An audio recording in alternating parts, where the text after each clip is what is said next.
बच्चों अभी जो हम पढ़ के आए हैं non cyclic electron transport system, जिसमें हमने कहा कि PS1 और PS2 काम कर रहा है। अगर आप इस non cyclic electron transport system को डायग्रामेटिक रिप्रेजेंटेशन में अभी जो आपने समझा है उसे आप अपनी सिलेबस बुक के अकॉर्डिंग जाएं तो एनसीईआरटी पेज नंबर 215 पर आपको ये फिगर मिलेगा, जिसमें आपको वही सब बातें समझाई गई हैं जो मैंने आपको डिटेल्ड में समझाई हैं। जैसे कि एक थाइलेकोइड मेम्ब्रेन है, थाइलेकोइड मेम्ब्रेन के बाहर की तरफ जो लिक्विड है वो स्ट्रोमा है, अंदर ल्यूमेन है, यहां PS2 है ये जिसका रिएक्शन सेंटर P680 है, और ये PS1 है जिसका रिएक्शन सेंटर P700 है। लाइट दोनों पर साइमल्टेनियसली गिर रही है, इधर भी लाइट गिर रही है, इधर भी लाइट गिर रही है। अब हमें पता है PS1 के जो इलेक्ट्रॉन्स हैं PS1 के वो निकलेंगे FD से FNR से होते हुए NADP को मिलेंगे, प्रोटॉन जुड़ेगा और NADPH का फॉर्मेशन हो जाएगा। और इधर PS2 पर जब इलेक्ट्रॉन गिरेंगे तो इलेक्ट्रॉन निकलेंगे प्लास्टोक्विनॉन के पास जाएंगे। अब प्लास्टोक्विनॉन जो है वो बाहर से प्रोटॉन्स को लेगा, इलेक्ट्रॉन तो वो साइटोक्रोम B6 और F के थ्रू आगे ट्रांसफर कर देगा और प्रोटॉन्स कहां जाएंगे? ल्यूमेन में। अब साइटोक्रोम से इलेक्ट्रॉन जाएंगे प्लास्टोसाइनिन में और प्लास्टोसाइनिन से PS1 में, ऐसा हम पढ़ के आए हैं। और जो इलेक्ट्रॉन PS2 से निकले हैं उनको कौन बैलेंस करवाएगा? वाटर, क्योंकि वाटर का यहां ब्रेकडाउन हो गया। इलेक्ट्रॉन्स तो बैलेंस करवा दिए गए हैं अंदर PS2 के लिए, ऑक्सीजन एटमॉस्फेयर में चली जाएगी। अब जो प्रोटॉन वाटर से आए हैं, ये प्रोटॉन कहां से आए हैं? वाटर से। और ये प्रोटॉन कहां से आया है? स्ट्रोमा से। ये बाहर स्ट्रोमा है, स्ट्रोमा वाला प्रोटॉन है। तो अंदर क्या हो जाएगा? H+ आयंस की कॉन्सेंट्रेशन ज्यादा हो जाएगी, मतलब अंदर कौन सा चार्ज बढ़ जाएगा? पॉजिटिव चार्ज, क्योंकि यहां सब प्लस प्लस है। और बाहर कौन सा चार्ज बढ़ जाएगा? Negative charge. तो हम कह सकते हैं एनसीईआरटी में जो लिखा है अंदर पॉजिटिव चार्ज, बाहर negative charge. High इलेक्ट्रोपोटेंशियल, electrochemical potential gradient, मतलब अंदर प्लस चार्ज ज्यादा है और बाहर माइनस चार्ज ज्यादा है, तो अंदर प्रोटॉन्स ज्यादा हो गए। तो आप देखो डे टाइम में ल्यूमेन में H+ आयंस की कंसंट्रेशन क्या हो जाएगी? ज्यादा हो जाएगी। और स्ट्रोमा में H+ आयंस क्या हो जाएंगे? कम हो जाएंगे। ऐसा हम पढ़ के आए हैं। और ये H+ आयन जो कि अंदर ज्यादा हो गए हैं वो जब F0 को क्रॉस करेंगे तो F1 पार्टिकल पर ATP का फॉर्मेशन हो जाएगा। और जहां ATP का फॉर्मेशन हो रहा है उसे हम क्या बोल रहे हैं? ATP synthase. F1 पार्टिकल को जो कि ATP का फॉर्मेशन करवा रहा है तो ATP सिंथेस बोल दिया हमने। ये पूरा डायग्राम हम डिटेल्ड स्टडी करके आए हैं हम इसकी। ये एनसीईआरटी में हमें ऐसा फिगर दिया गया है इलेक्ट्रॉन ट्रांसपोर्ट सिस्टम के लिए। अब ये बात आप याद रखिए, इलेक्ट्रॉन ट्रांसपोर्ट सिस्टम के थ्रू जब इलेक्ट्रॉन मूव करता है तो इलेक्ट्रॉन ट्रांसपोर्ट सिस्टम की वजह से अक्रॉस द मेम्ब्रेन क्या डेवलप हुआ? हम कहते हैं सर प्रोटॉन ग्रेडियंट डेवलप हुआ। और जब ये ग्रेडियंट टूटेगा, ये प्रोटॉन ग्रेडियंट जो है, ये प्रोटॉन ग्रेडियंट जब टूटेगा तो हमें क्या देकर जाएगा? एनर्जी देकर जाएगा। तो इलेक्ट्रॉन ट्रांसपोर्ट सिस्टम से अक्रॉस द मेम्ब्रेन ग्रेडियंट को डेवलप करना और उस ग्रेडियंट के ब्रेकडाउन से एटीपी का फॉर्मेशन करना, this whole scheme is known as chemiosmosis. Chemiosmosis. जब आप अपनी एनसीईआरटी बुक में जाएंगे तो एनसीईआरटी पेज नंबर 213 पर आपको हेडिंग मिलेगी नीचे नीचे केमिओस्मोसिस। जब आप केमिओस्मोसिस की बात करेंगे तो केमिओस्मोसिस पूरा का पूरा यही सब आपको बताया गया है कि PS2 की लोकेशन कहां है, PS1 की लोकेशन कहां है। 214 एनसीईआरटी पेज नंबर पर केमिओस्मोसिस पूरी हेडिंग है, 214 पर हेडिंग है, तो हम बहुत अच्छे से उसको पढ़ने वाले हैं। और ये फिगर हमें 214 पर मिलने वाला है, बहुत अच्छे से हम डिटेलिंग करने वाले हैं इसकी। तो ये सब बातें हम जब एनसीईआरटी से पढ़ेंगे तो वहां लिखा होगा कि PS2 का इलेक्ट्रॉन फियोफाइटिन के पास, और फियोफाइटिन अपना इलेक्ट्रॉन किसी इलेक्ट्रॉन कैरियर को नहीं, हाइड्रोजन कैरियर को ट्रांसफर करता है, जिसको हम PQ के नाम से पढ़ के आए हैं। तो जब आप पूरी ये डिटेलिंग करेंगे तो ये फिगर आपको समझ में आ जाएगा, क्योंकि हम इसके बारे में पहले ही सारी बातें कर चुके हैं। और इलेक्ट्रॉन ट्रांसपोर्ट सिस्टम जब मेम्ब्रेन्स में चलता है तो across the membrane proton gradient develop होता है, और जब वो ग्रेडियंट टूटता है तो हमें एटीपी मिलता है। तो इलेक्ट्रॉन ट्रांसपोर्ट सिस्टम से एटीपी फॉर्मेशन की ये पूरी की पूरी जो स्कीम है, ये जो डायग्रामेटिक रिप्रेजेंटेशन हम देख रहे हैं बच्चे, इसे हम बोलते हैं केमिओस्मोसिस। और एनसीईआरटी में पेज नंबर 21413 पर हमें ये किस नाम से मिलेगा? केमिओस्मोटिक हाइपोथेसिस के नाम से, केमिओस्मोटिक हाइपोथेसिस के नाम से। फिर आप ये भी याद समझिएगा बच्चे कि जब आप एनसीईआरटी में केमी ऑस्मोटिक हाइपोथेसिस का एंड कर रहे होंगे तो आपको एक लाइन साफ साफ लिखी हुई मिलेगी मॉड्यूल और एनसीईआरटी दोनों में ही। अगर आप एनसीईआरटी में देखना चाहेंगे तो एनसीईआरटी पेज नंबर 215 पर सेकंड पैराग्राफ की फर्स्ट लाइन है कि केमी ऑस्मोसिस इज रिक्वायर्ड। क्या क्या चाहिए केमी ऑस्मोसिस होने के लिए? तो बोलिए केमी ऑस्मोसिस के लिए 4 रिक्वायरमेंट्स हैं। मतलब इलेक्ट्रॉन ट्रांसपोर्ट सिस्टम से एटीपी फॉर्मेशन जो है उसे केमी ऑस्मोसिस कह रहे हैं। और उसके लिए रिक्वायरमेंट्स कितनी है? 4। फर्स्ट, एक मेम्ब्रेन चाहिए। ये मेम्ब्रेन लिखा उन्होंने। देखिए हमारे पास थाइलेकोइड मेम्ब्रेन है जिसमें कि हम इलेक्ट्रॉन ट्रांसपोर्ट सिस्टम चलाएंगे। उन्होंने कहा एक प्रोटॉन पंप चाहिए। बिल्कुल, हमारे पास भी प्रोटॉन पंप है। और वो प्रोटॉन पंप कौन है? प्लास्टोक्विनोन। पंप वो होते हैं जो एनर्जी यूज करते हैं और अगेंस्ट द ग्रेडियंट सब्सटेंसेस को मूव करवाते हैं। तो हमें पता है प्लास्टोक्विनोन एक प्रोटॉन पंप है जो प्रोटॉन को स्ट्रोमा से ल्यूमेन में अगेंस्ट द ग्रेडियंट डालता है और प्लास्टोक्विनोन यहां इलेक्ट्रॉन की एनर्जी का यूज करता है। तो एक क्या चाहिए? मेम्ब्रेन चाहिए, थाइलेकोइड मेम्ब्रेन है। और क्या चाहिए? दूसरा प्रोटॉन पंप चाहिए जी, प्लास्टोक्विनोन है। तीसरी रिक्वायरमेंट प्रोटॉन ग्रेडियंट। बिल्कुल, हमने प्रोटॉन पंप की हेल्प से लाइट रिएक्शन में इस प्रोटॉन ग्रेडियंट को डेवलप करवाया है। कहां पर? ल्यूमेन में। तो प्रोटॉन ग्रेडियंट भी डेवलप हुआ है। और लास्ट उन्होंने बोला है एटीपीएज या ऑक्सीसॉम या F0 और F1 पार्टिकल। तो देखिए थाइलेकोइड मेम्ब्रेन में इस ग्रेडियंट को तोड़ने के लिए F0 और F1 पार्टिकल भी हैं जिससे हमें एटीपी मिलता है। तो chemiosmosis requires 4 things. First is membrane, membrane है थाइलेकोइड मेम्ब्रेन।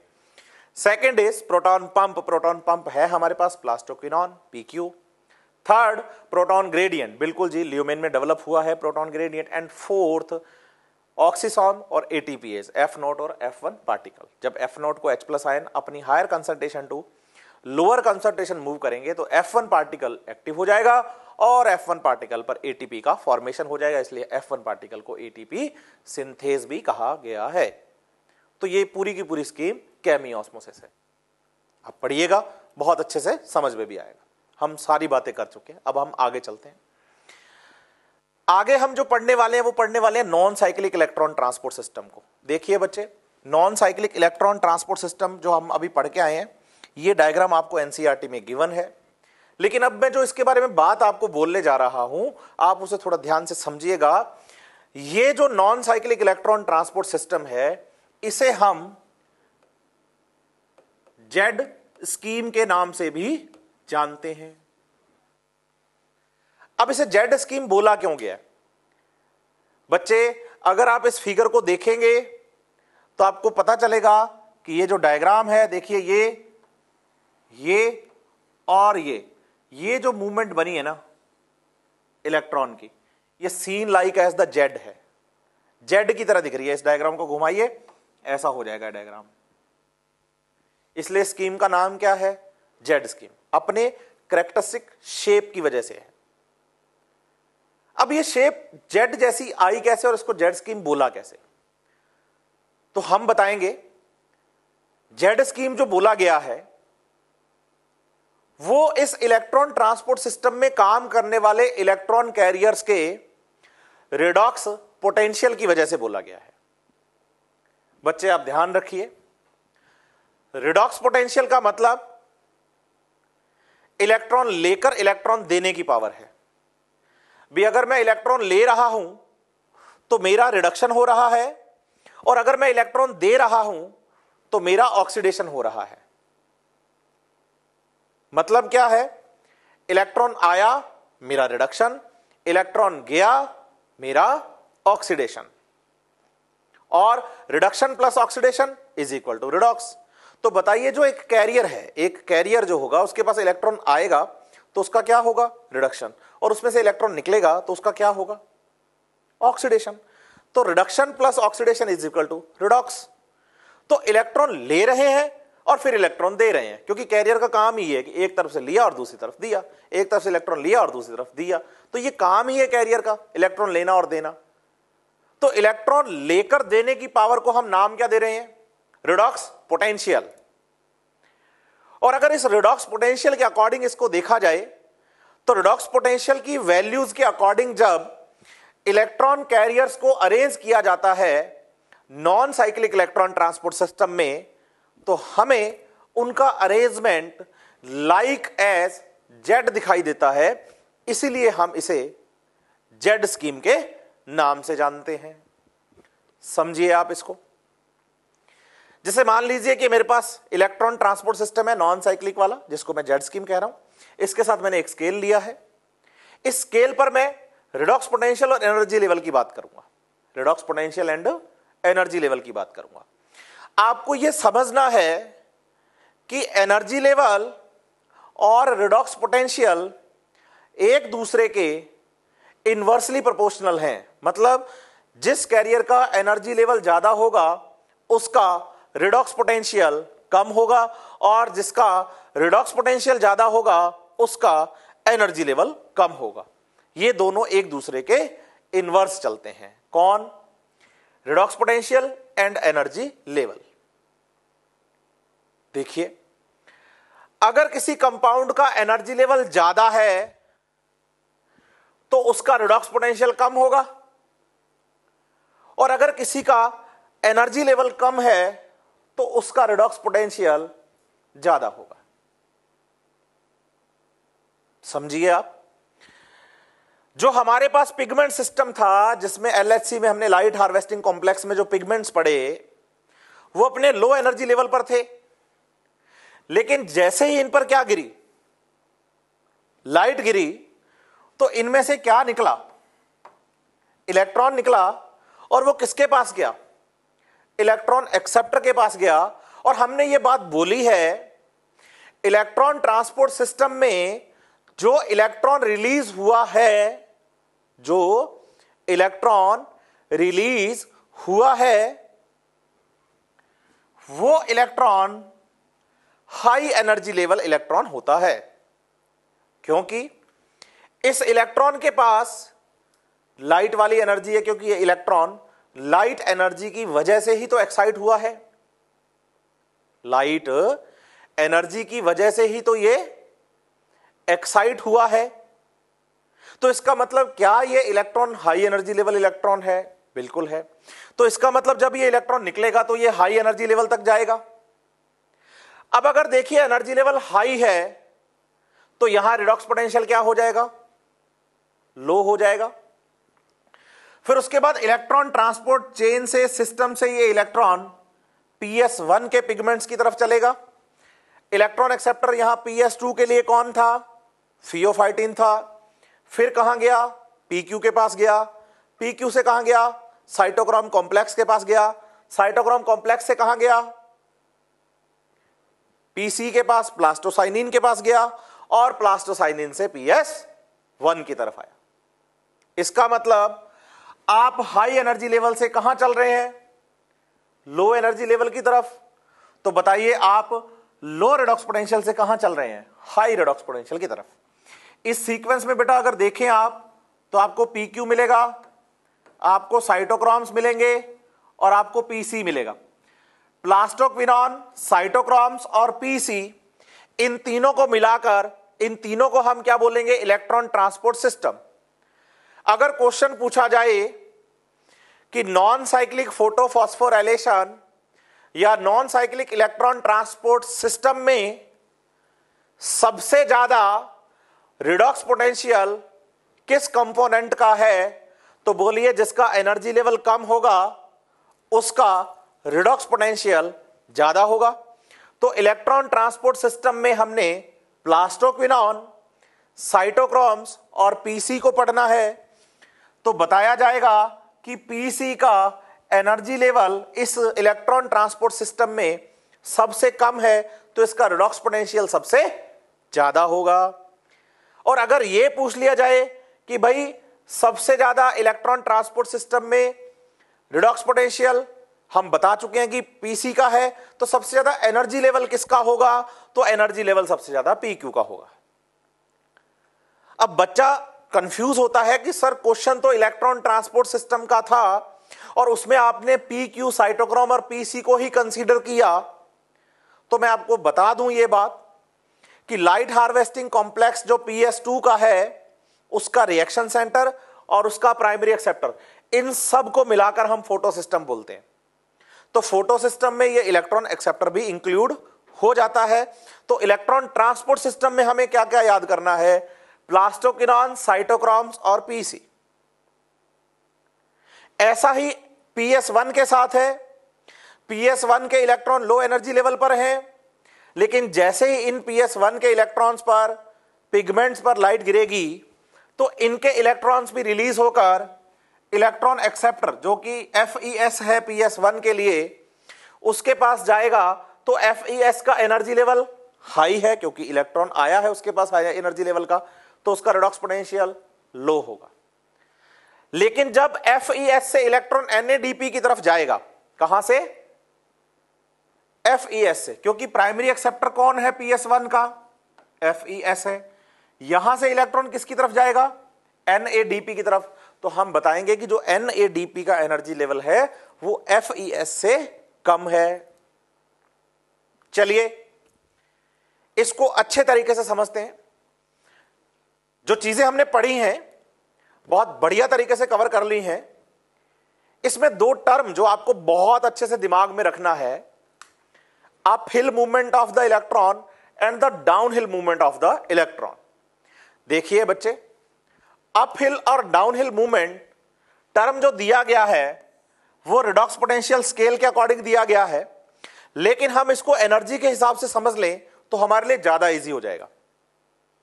बताइए, जब electron low energy level to high energy level move करता है तो उसे अपहिल मूवमेंट कहेंगे। तो बताइए, LHC से इलेक्ट्रॉन का प्राइमरी एक्सेप्टर की तरफ जाना मूवमेंट अपहिल मूवमेंट है, क्योंकि इलेक्ट्रॉन लो एनर्जी लेवल से हाई एनर्जी लेवल पर जा रहा है। दूसरी बात, जब इलेक्ट्रॉन एक्सेप्टर, जिसको कि हमने फियोफाइटिन बोला है, यहां से इलेक्ट्रॉन PS1 के LHC की तरफ जाएगा तो आप देखिए इलेक्ट्रॉन अपनी हाई एनर्जी लेवल से कहां आ रहा है? लो एनर्जी लेवल में आ रहा है। तो इस मूवमेंट को हम डाउन हिल मूवमेंट कहेंगे। और PS1 से इलेक्ट्रॉन जब फिर से FES इलेक्ट्रॉन एक्सेप्टर की तरफ जाएगा तो इलेक्ट्रॉन फिर से अपनी हाई एनर्जी लेवल पर जा रहा है। तो यह मूवमेंट कैसा मूवमेंट हुआ? Uphill movement. और फाइनली जब FES से इलेक्ट्रॉन NADP की तरफ आएगा तो यह मूवमेंट भी फिर डाउन हिल हो जाएगी, क्योंकि NADP का एनर्जी लेवल FES की कंपेयर में कम है। ये तो अपहिल और डाउनहिल मूवमेंट किसके अकॉर्डिंग हुआ? एनर्जी के अकॉर्डिंग। अगर आप रिडॉक्स पोटेंशियल के अकॉर्डिंग लेंगे ना तो एनर्जी का जस्ट उल्टा हो जाएगा, क्योंकि जिनका एनर्जी लेवल ज्यादा है उनका रिडॉक्स पोटेंशियल कम है, और जिनका एनर्जी लेवल कम है उनका रिडॉक्स पोटेंशियल ज्यादा है। तो देखिए, आपने कहा आप low energy to high energy जाते हैं तो अपहिल, तो रिडॉक्स पोटेंशियल क्या बोलेंगे? बोलेंगे high redox potential to low redox potential जाएंगे तो अपहिल। आपने कहा कि फियोफाइटिन से PS1 के LHC की तरफ जब हम चलते हैं तो उसे डाउनहिल मूवमेंट कहते हैं, क्योंकि हम जा रहे हैं high energy level to low energy level. तो अब सोचिए कि अगर हम इसको रिडॉक्स पोटेंशियल के अकॉर्डिंग पढ़ें तो हम कहेंगे क्या? लो रिडॉक्स पोटेंशियल, क्योंकि ऊपर एनर्जी क्या है? हाई है। तो low redox potential to high redox potential, energy का जस्ट उल्टा। फिर यहां एनर्जी लेवल कम है तो रिडॉक्स पोटेंशियल ज्यादा है, और यहां एनर्जी लेवल ज्यादा तो रिडॉक्स पोटेंशियल कम है, तो हम कहेंगे high redox potential to low redox potential uphill. और फाइनली फिर ये मूवमेंट रिडॉक्स पोटेंशियल के अकॉर्डिंग हम कैसा पढ़ेंगे? डाउनहिल पढ़ेंगे। तो आप देखिए, इलेक्ट्रॉन का non cyclic electron transport system में पहला मूवमेंट अपहिल है, फिर डाउनहिल है, फिर अपहिल है और फिर डाउनहिल है। ये this whole scheme on the redox potential scale seen like as the Z। इसीलिए non cyclic electron transport system को हम Z स्कीम के नाम से भी जानते हैं। और ये Z स्कीम नाम जो दिया गया है वो इनकी कैरेक्टरिस्टिक शेप की वजह से दिया गया है। चलिए, अब दूसरे नंबर पे जो मैं आपको टॉपिक पढ़ाने जा रहा हूं बच्चे, वो है साइक्लिक फोटोफॉस्फोराइलेशन। अभी हम पढ़ के आए थे non cyclic electron transport system, non cyclic photophosphorylation या non cyclic electron transport system, जिसमें हमने PS1 और PS2 दोनों को काम करवाया है। PS1 भी काम करता है नॉन साइक्लिक में, PS2 भी काम करता है, क्योंकि PS1 के जो इलेक्ट्रॉन्स हैं वो PS2 बैलेंस करके देता है। थाइलेकोइड मेम्ब्रेन में ही चल रहा था, बिल्कुल चल रहा था। PS1 और PS2 दोनों काम कर रहे हैं, थाइलेकोइड मेम्ब्रेन में हो रहा है, वाटर का ब्रेकडाउन होता है, ऑक्सीजन भी रिलीज होती है और साथ ही साथ ATP और NADPH2 का फॉर्मेशन भी होता है। आप समझिए, क्लोरोप्लास्ट के ग्रेना पार्ट में, जो कि मेम्ब्रेनस पार्ट है, उसमें कुछ थाइलेकोइड्स ऐसी भी हैं जिनमें नहीं होता है पिगमेंट सिस्टम सेकंड। इसका मतलब सिर्फ थाइलेकोइड में कौन सा सिस्टम है? PS1 है। ओनली पिगमेंट सिस्टम 1 प्रेजेंट है। अब सिर्फ PS1 है और PS1 के इलेक्ट्रॉन जब बाहर निकलते हैं नॉन साइक्लिक में तो उनको बैलेंस करवा देता है पिगमेंट सिस्टम सेकंड। लेकिन साइक्लिक में यह कैसे होगा? जिस थाइलेकोइड में सिर्फ पिगमेंट सिस्टम 1 है उसमें यह काम कैसे होगा, यह हम पढ़ने वाले हैं, जिसे हम साइक्लिक फोटोफॉस्फोराइलेशन कहेंगे। इसमें सिर्फ PS1 काम करेगा। अच्छा, अब यहां मैं एक बात और क्लियर कर दूं जो बच्चे के दिमाग में डाउट आता है कि सर आपने कहा कि एक थाइलेकोइड मेम्ब्रेन में PS1 और 2 दोनों हो सकते हैं। जहां PS1 और 2 दोनों हैं वहां तो चल रहा है कौन सा प्रोसेस? Non cyclic. लेकिन जहां सिर्फ क्या होगा? PS1 होगा, उस थाइलेकोइड में क्या चलेगा? साइक्लिक चलेगा जी। कैसे चलेगा वो डिस्कस करने वाले हैं। तो बच्चा सोचता है, दिमाग के अंदर जो डाउट आ रहा है कि क्या ऐसी कोई थाइलेकोइड नहीं है क्लोरोप्लास्ट के अंदर जिसमें सिर्फ PS2 हो? तो आप बताइए नहीं। क्लोरोप्लास्ट के मेम्ब्रेनस पार्ट में, ग्रेना पार्ट में जिन थाइलेकोइड्स में PS2 है उनके साथ उनमें PS1 भी होगा। लेकिन आपको ऐसी कोई थाइलेकोइड याद नहीं करनी है जिसमें सिर्फ PS2 पढ़ना है। ऐसी थाइलेकोइड्स हैं जिनमें सिर्फ PS1 है। कैसे हैं वो सारी बातें हम डिस्कस करते हैं। पहले हम साइक्लिक की तरफ चलते हैं। देखिए, ये क्लोरोप्लास्ट की एक थाइलेकोइड मेम्ब्रेन है, थाइलेकोइड मेम्ब्रेन। और थाइलेकोइड मेम्ब्रेन के अंदर मैं आपको बता रहा हूं कि सिर्फ और सिर्फ कौन सा है? PS1, पिगमेंट सिस्टम 1 है। थाइलेकोइड मेम्ब्रेन के अंदर की तरफ जो लिक्विड है उसका नाम ल्यूमेन है और थाइलेकोइड मेम्ब्रेन के बाहर की तरफ जो है वो स्ट्रोमा है। ये हम ऑलरेडी जानते हैं।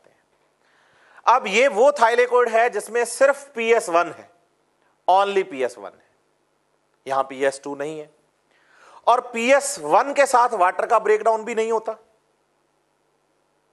क्योंकि PS1 के इलेक्ट्रॉन्स की बैलेंसिंग तो PS2 करवाते। हुआ यह कि PS1 पर क्या गिरेगी? लाइट गिरेगी। जैसे ही PS1 पर लाइट गिरेगी, क्योंकि यह थाइलेकोइड भी क्लोरोप्लास्ट के अंदर ही है, जब दूसरी थाइलेकोइड जिनमें PS1 और PS2 काम कर रहे हैं, जब वो लाइट से एक्साइट हो रहे हैं तो ये पिगमेंट सिस्टम भी लाइट से एक्साइट होगा। इस पर लाइट गिरेगी, इसके भी रिएक्शन सेंटर से क्लोरोफिल A से इलेक्ट्रॉन बाहर निकलेगा और वो इलेक्ट्रॉन पहली बार FeS लेगा, क्योंकि हमें पता है PS1 का जो प्राइमरी इलेक्ट्रॉन एक्सेप्टर है बेटा वो आयरन सल्फर प्रोटीन है और आयरन सल्फर प्रोटीन से ये इलेक्ट्रॉन FD फेराडॉक्सिन के पास चला जाएगा। अब एक बात समझिए, non cyclic electron transport system में हमने यहां से ये इलेक्ट्रॉन निकालकर NADP को दिया था, जिसमें हमने कहा कि भाई NADP रिडक्टेज काम करता है। NADP रिडक्टेज काम करता है, NADP रिडक्टेज। जैसे FNR बोला था हमने, फेराडॉक्सिन NADP रिडक्टेज। अब आप देखिए, जिन थाइलेकोइड्स में सिर्फ PS1 होता है वो अपने इलेक्ट्रॉन्स स्ट्रोमा में नहीं देते, उनके पास NADP रिडक्टेज भी नहीं होता। आप सोचकर देखिए, अगर PS1 से निकलने वाला इलेक्ट्रॉन FeS से FD और FD से ये इलेक्ट्रॉन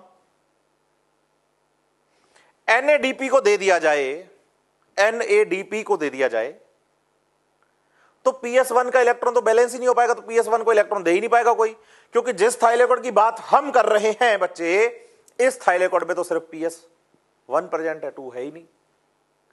इसीलिए इसने सोच लिया है इवोल्यूशन के अंदर इसका अरेंजमेंट ऐसा किया गया है कि भाई आप अपना NADP रिडक्टेज हटा दीजिए ताकि आपका इलेक्ट्रॉन थाइलेकोइड मेम्ब्रेन से बाहर जाए ही ना। अच्छा, PS1 से निकलने वाला इलेक्ट्रॉन अगर FD के पास गया है और FD से वो बाहर स्ट्रोमा में नहीं जाएगा तो उस इलेक्ट्रॉन का अब होगा क्या? तो बताइए, अब वो इलेक्ट्रॉन FD से मूव करता हुआ इस साइटोक्रोम कॉम्प्लेक्स के पास आएगा जिसमें काम कर रहे हैं साइटोक्रोम B6 और साइटोक्रोम F। और जैसे ही PS1 का ये इलेक्ट्रॉन इस साइटोक्रोम कॉम्प्लेक्स के पास आएगा तो ये इलेक्ट्रॉन अब साइटोक्रोम कॉम्प्लेक्स से जाएगा किसके पास? PQ के पास, प्लास्टोक्विनॉन के पास। इसकी फंक्शनिंग हम बहुत अच्छे से पढ़ के आए हैं। प्लास्टोक्विनॉन के पास जैसे ही इलेक्ट्रॉन आता है, इस इलेक्ट्रॉन की एनर्जी का यूज करते हुए यह प्लास्टोक्विनॉन स्ट्रोमा से H+ आयंस को रिसीव करता है और बदल जाता है PQH2 में। तो PQ प्लास्टोक्विनॉन है और PQH2 प्लास्टोक्विनॉल। अब जैसे इसने इलेक्ट्रॉन की एनर्जी का यूज करते हुए H+ आयन लिए और PQ से PQH2 बनाया, तो बताइए जो PQH2 है वो PQH2 अपना इलेक्ट्रॉन तो साइटोक्रोम कॉम्प्लेक्स को दे देगा और जो प्रोटॉन है वो कहां आ जाएगा? ल्यूमेन में। ऐसा हम पढ़ के आए हैं कि PQH2 से निकलता पूरा हाइड्रोजन है, लेकिन साइटोक्रोम कॉम्प्लेक्स अपने पास सिर्फ इलेक्ट्रॉन को रखता है और प्रोटॉन को कहां डाल देता है? ल्यूमेन में। देखिए आप, जो इलेक्ट्रॉन है वो तो साइटोक्रोम कॉम्प्लेक्स के पास चला गया और जो प्रोटॉन्स हैं वो कहां आ गए? ल्यूमेन में। और साइटोक्रोम कॉम्प्लेक्स से ये इलेक्ट्रॉन, साइटोक्रोम कॉम्प्लेक्स से ये इलेक्ट्रॉन अब PC के पास जाएगा, प्लास्टोसाइनिन के पास, और प्लास्टोसाइनिन से इलेक्ट्रॉन फिर से PS1 को दे दिया जाएगा। तो बच्चे देखिए, इलेक्ट्रॉन निकला कहां से? PS1 से, फिर FES, FD, cytochrome complex, then PQ से फिर से साइटोक्रोम कॉम्प्लेक्स और फिर PC, और PC से होता दोबारा कहां आ गया? PS1 में। तो बोलिए, इस इलेक्ट्रॉन ट्रांसपोर्ट सिस्टम में, इस सिस्टम में इलेक्ट्रॉन निकला PS1 से और वापस घूमकर PS1 के पास ही आ गया है। तो बताइए, इलेक्ट्रॉन का बिगिनिंग और एंडिंग पॉइंट सेम है, इसलिए इस प्रोसेस का नाम साइक्लिक प्रोसेस है, साइक्लिक इलेक्ट्रॉन ट्रांसपोर्ट सिस्टम है। यहां वाटर का ब्रेकडाउन तो नहीं होता,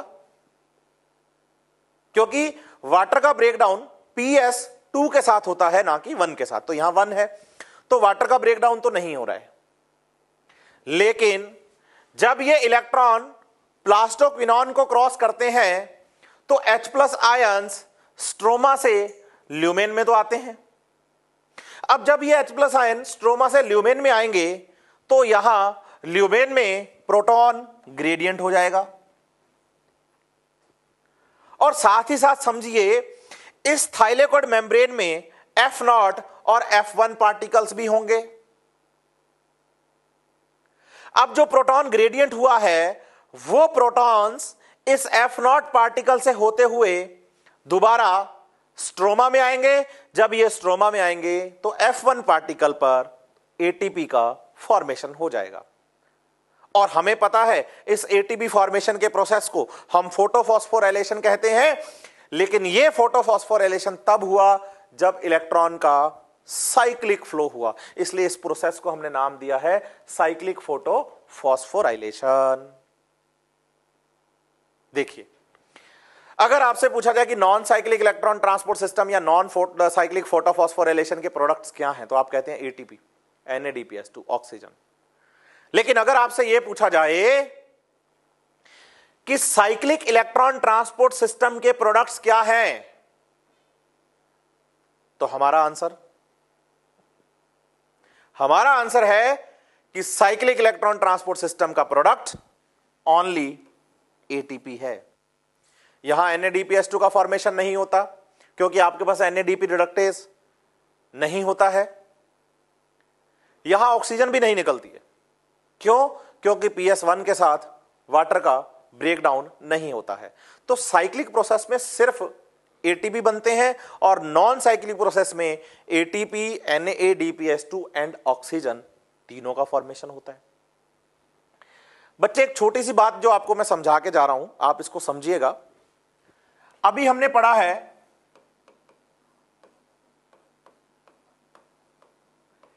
लाइट रिएक्शन।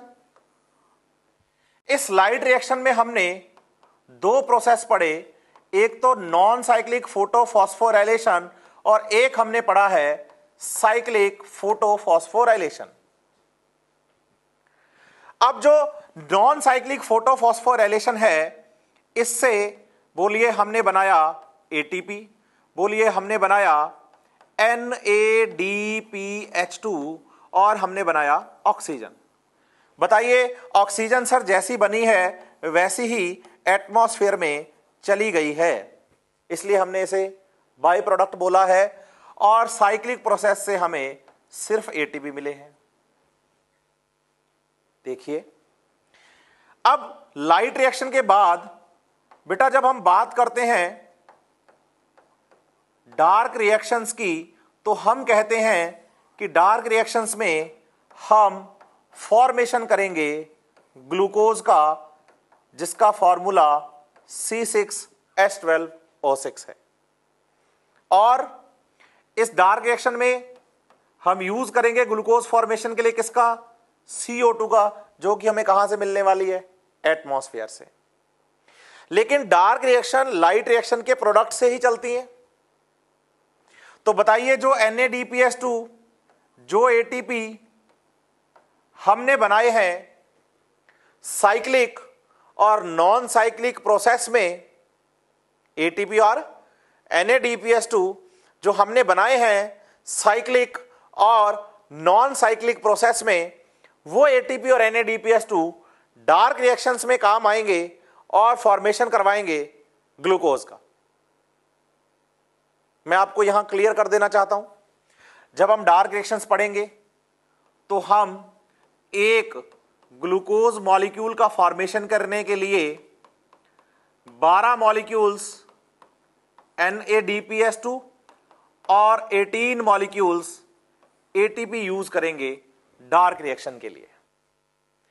मतलब एक ग्लूकोज मॉलिक्यूल का फॉर्मेशन करना है तो आपको 12 molecules of NADPH2 and 18 molecules of ATP required है। 12 molecules of NADPH2 and 18 molecules of ATP।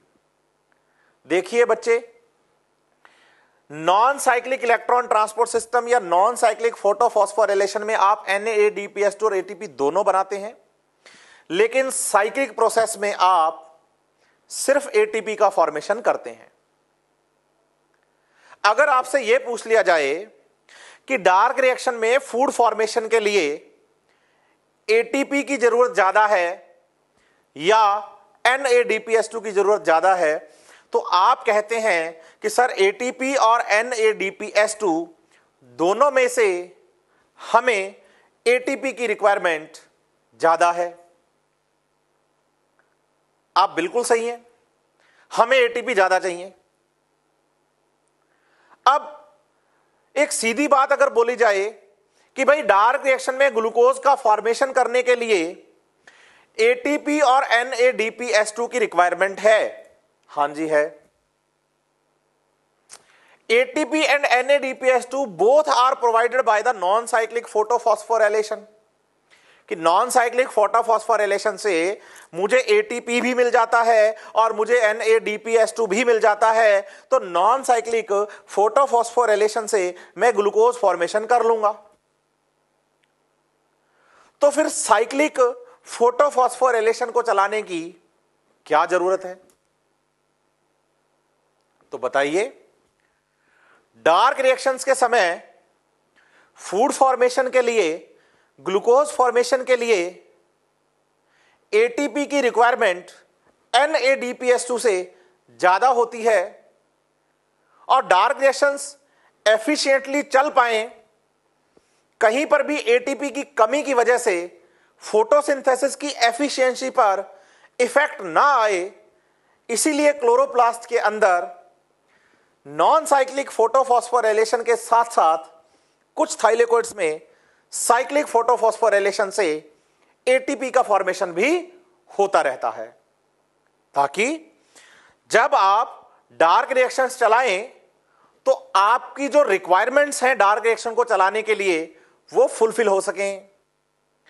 कहीं पर ऐसा ना हो जाए कि भाई एटीपी के कम नंबर की वजह से फोटोसिंथेसिस की जो एफिशिएंसी है उसका कोई कमी हो जाए उसमें, तो कमी ना आए, फोटोसिंथेसिस एफिशिएंटली चलता रहे, इसलिए नॉन साइक्लिक फोटोफॉस्फोराइलेशन के साथ साथ साइक्लिक फोटोफॉस्फोराइलेशन को भी चलाया जाएगा।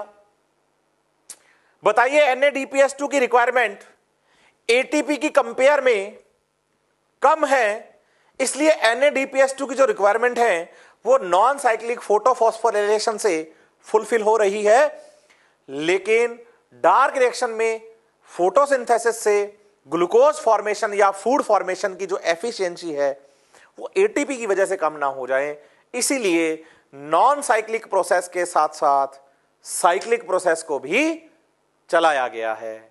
चलिए स्टूडेंट्स, अभी तक हमने लाइट रिएक्शंस में पिगमेंट सिस्टम कैसे काम करते हैं, PS1 और PS2 थाइलेकोइड मेम्ब्रेन में कैसे काम करते हैं, कैसे उन्होंने एटीपी और NADPS2 का फॉर्मेशन किया, लाइट रिएक्शन वास्तव में कैसे रन होती हैं क्लोरोप्लास्ट के अंदर, ये सारी बातें डिस्कस कर चुके हैं।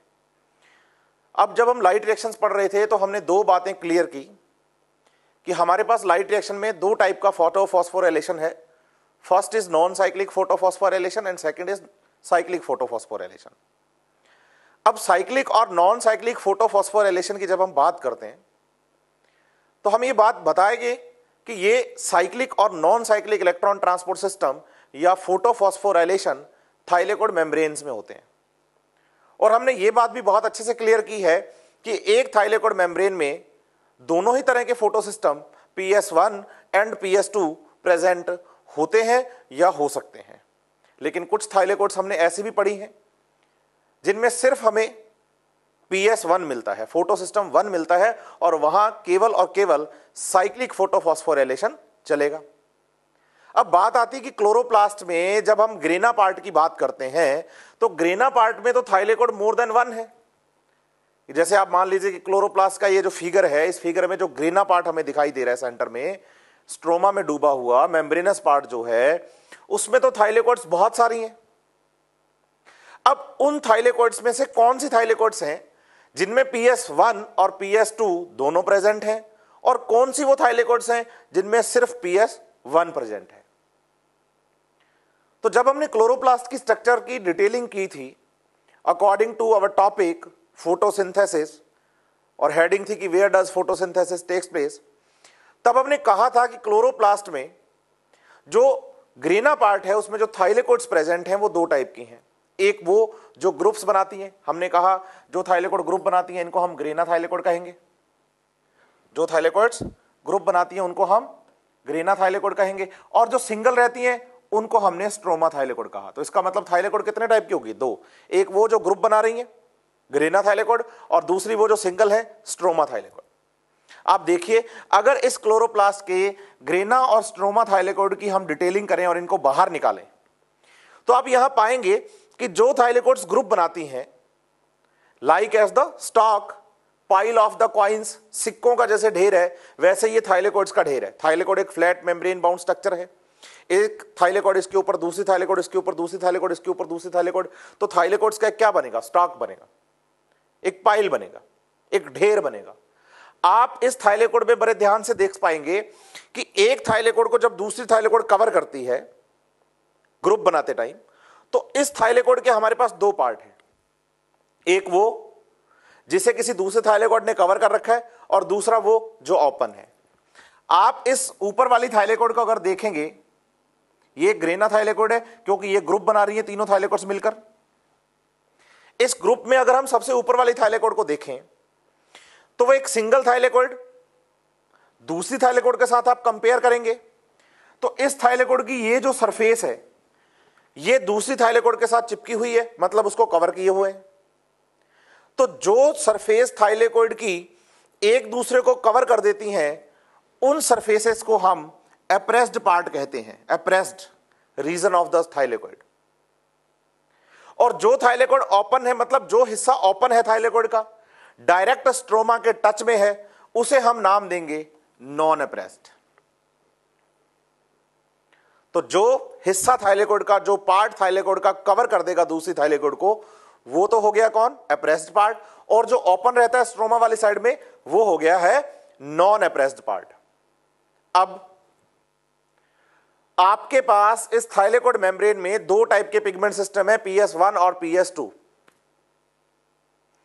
आप साइक्लिक और non cyclic electron transport system बहुत अच्छे से पढ़ के आए हैं। Non cyclic electron transport system या नॉन साइक्लिक फोटोफॉस्फोराइलेशन में दोनों ही पिगमेंट सिस्टम PS1 और PS2 काम करता है। अगर आपसे यह पूछ लिया जाए कि PS2 और PS1 में से वो कौन सा पिगमेंट सिस्टम है जो अपने इलेक्ट्रॉन स्ट्रोमा में NADP को देता है और NADPS2 का फॉर्मेशन करवाता है, तो अगर हम हमारे पहले पढ़े गए टॉपिक्स को, नॉन साइक्लिक फोटोफॉस्फोराइलेशन को रिकॉल करते हैं तो हमें समझ में आती है बात कि जो PS1 है वो अपना इलेक्ट्रॉन FD और FNR की हेल्प से स्ट्रोमा में NADP को देता है, और पिगमेंट सिस्टम सेकंड जो कि PS2 है वो अपना इलेक्ट्रॉन PS1 को देता है।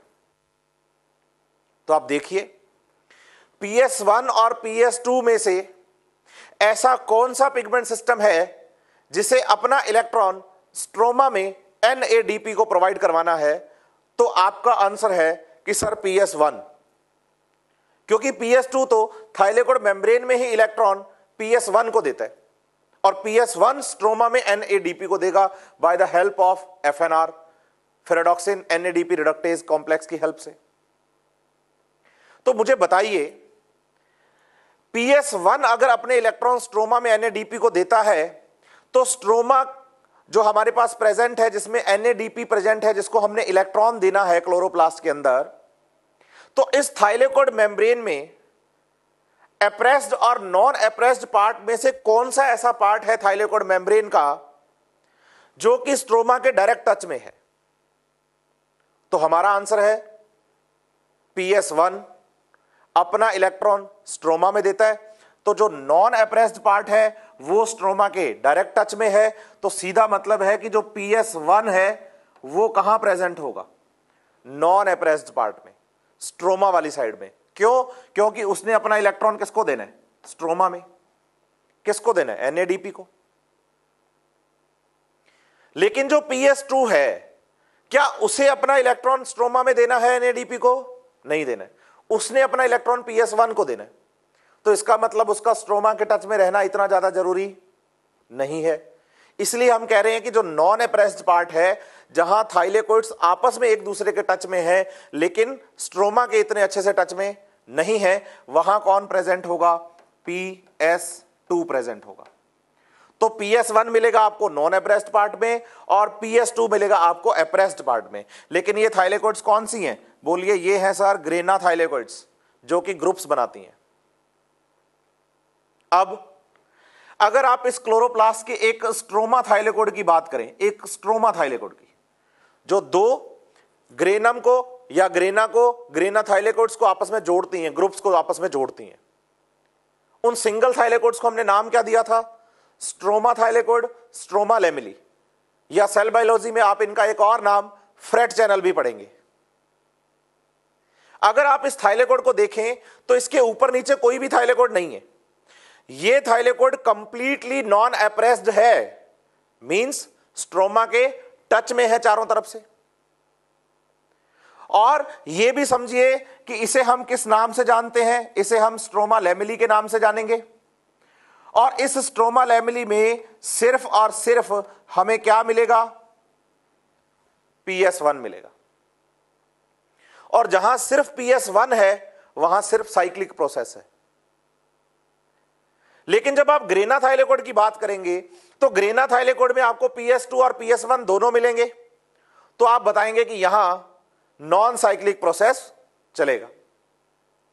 अब नॉन साइक्लिक प्रोसेस चलाने के लिए जरूरी हो जाता है कि PS1 अपना इलेक्ट्रॉन स्ट्रोमा में NADP को दे,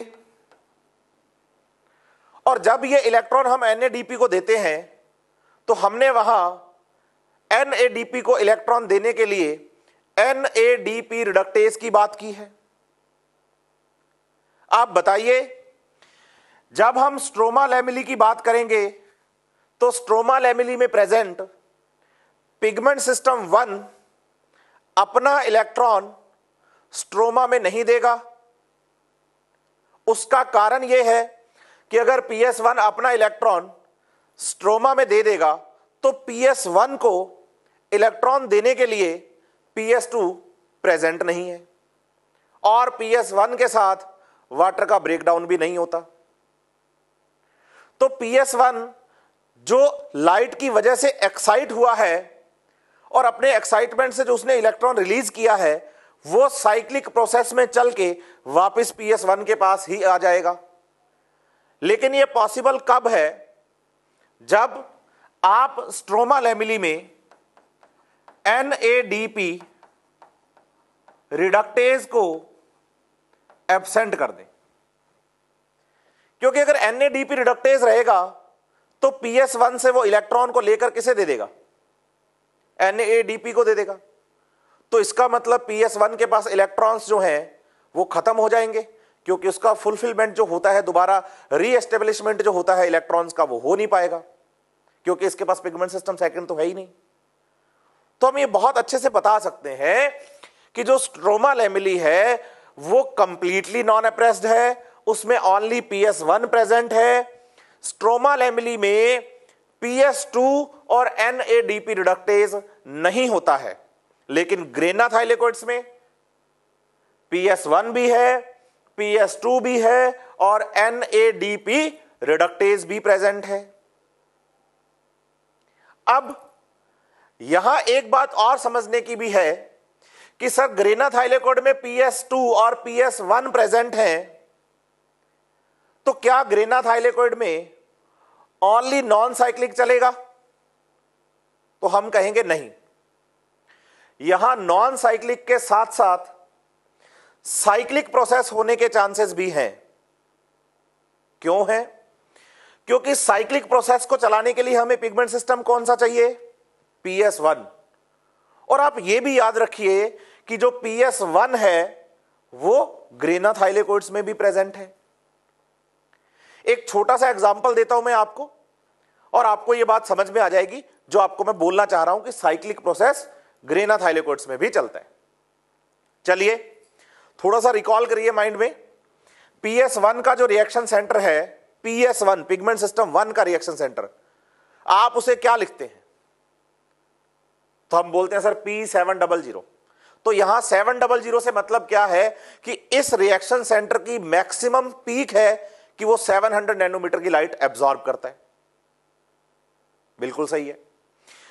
पिगमेंट सिस्टम जो सेकंड है, इसका जो रिएक्शन सेंटर है उसे हम P680 के नाम से लिखेंगे, और 680 यहां इंडिकेट करता है, डिनोट करता है कि भाई 680 नैनोमीटर की लाइट को एब्जॉर्ब करेगा ये रिएक्शन सेंटर। अब अगर आप नॉन साइक्लिक चलाना चाह रहे हैं तो नॉन साइक्लिक में PS1 और PS2 दोनों काम करने चाहिए। PS1 और PS2 दोनों काम करने के लिए जरूरी हो जाता है कि जो लाइट है वो 680 या 680 नैनोमीटर से बिलो हो, तो यहां नॉन साइक्लिक चलेगा, क्योंकि PS1 भी काम करेगा और PS2 भी, क्योंकि लाइट 680 से कम है या 680 है तो 680 के लिए PS सेकंड भी काम करेगा, और 680 700 से कम है तो PS1 भी काम करेगा। लेकिन एक छोटा सा एग्जांपल लेते हैं कि इस थाइलेकोइड पर अब जो लाइट गिर रही है वो 690 नैनोमीटर की लाइट है, 690 नैनोमीटर की लाइट है। अब अगर मैं आपसे यह पूछ लूं कि बताइए ग्रेना थाइलेकोइड में कौन सा पिगमेंट सिस्टम प्रेजेंट है, तो आपका आंसर है कि सर ग्रेना थाइलेकोइड में PS1 और PS2 दोनों प्रेजेंट हैं। अब PS1 और PS2 दोनों प्रेजेंट हैं, तो काम कब करेंगे? जब लाइट 680 या 680 से कम होगी, क्योंकि पिगमेंट सिस्टम सेकंड की रिएक्शन सेंटर की मैक्सिमम पीक ही 680 नैनोमीटर है। लेकिन अब देखिए, मैंने आपको कंडीशन दी है कि प्लांट पर जो लाइट यहां फॉल हो रही है वो 690 नैनोमीटर की है। तो बताइए PS1 और PS2 में से कौन सा पिगमेंट सिस्टम अच्छे से काम करने वाला है? तो आपका आंसर आता है कि सर PS1 काम करेगा लेकिन PS2 काम नहीं करेगा। तो बताइए, अगर लाइट 680 नैनोमीटर से अबव हो तो ग्रेनाथाइलेकोइड में पिगमेंट सिस्टम सेकंड काम नहीं करेगा, और अगर पिगमेंट सिस्टम सेकंड काम नहीं करेगा तो काम करेगा कौन? सिर्फ PS1। और जब सिर्फ PS1 काम करता है तो हम उसे non cyclic electron transport system की जगह साइक्लिक इलेक्ट्रॉन ट्रांसपोर्ट सिस्टम पढ़ने वाले हैं, क्योंकि PS1 सिर्फ और सिर्फ साइक्लिक में अकेला काम करता है। क्योंकि अगर PS1 के साथ PS2 काम करेगा तो वो नॉन साइक्लिक प्रोसेस हो जाएगा। तो आप ये दिमाग में रखकर मत चलिए कि ग्रेनाथाइलेकोइड में PS1 और PS2 दोनों प्रेजेंट हैं तो इसका मतलब यह हुआ कि यहां सिर्फ नॉन साइक्लिक चलेगा। नहीं, ग्रेनाथाइलेकोइड में नॉन साइक्लिक के साथ साथ साइक्लिक भी हो सकता है, लेकिन उसके लिए मैंने आपको कंडीशन साथ में दी है। और जो स्ट्रोमा थाइलेकोइड है वहां आपको कुछ ज्यादा सोचना ही नहीं है, हमेशा क्या चलेगा? साइक्लिक चलेगा। और साइक्लिक के प्रोडक्ट कौन है? ATP। और नॉन साइक्लिक के प्रोडक्ट कौन है? ATP, NADPS2 and oxygen. और ऑक्सीजन यहां बाई प्रोडक्ट है, जैसी बनी वैसी एटमॉस्फेयर में चली गई। तो ATP और NADPS2 का क्या होगा जी? वो आगे डार्क रिएक्शंस को चलाने में काम आएंगे, मींस ग्लूकोज फॉर्मेशन में काम आएंगे।